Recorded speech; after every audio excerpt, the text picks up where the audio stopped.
Iran आणि अमेरिकेचं युद्ध सुरू आहे, पण बॉम्ब पडतोय मात्र दुबई, दोहा आणि अबुधाबीवर. नेमकं इराण थेट अमेरिकेवर हल्ला का करत नाही आणि मध्य पूर्वेत नक्की पेटले तरी काय? 28 फेब्रुवारी पासून इराण विरुद्ध अमेरिका आणि इस्रायल हा संघर्ष चिघळलाय.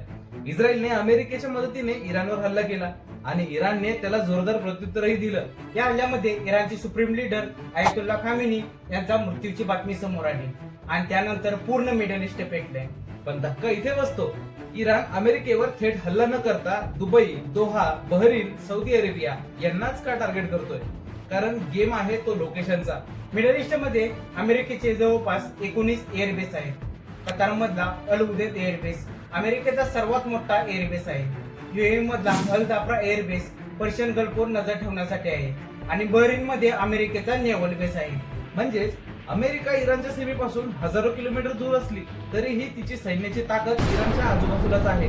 इराणने जर थेट अमेरिकेवर हल्ला केला तर तो जागतिक युद्धाचा सिग्नल ठरेल. पण अमेरिकेच्या मित्र देशांवर हल्ला केला तर तो स्ट्रॅटेजिक प्रेशर ठरतो. यामध्ये शिया सुन्नी राजकारण, तेलाचं राजकारण आणि सत्तेची स्पर्धा सगळंच मिसळलंय. म्हणूनच दुबई सारख्या जागतिक शहरांवरती ड्रोन हल्ले होतात, एअर स्पेस बंद होतो आणि जगभरातील फ्लाईट थांबतात. हा फक्त युद्ध नाही, हा आहे पॉवर, पोझिशन आणि प्रेशरचा खेळ. जर हा संघर्ष असाच वाढत गेला तर मध्य पूर्वेतलं पुढचं लक्ष कोण असू शकतं?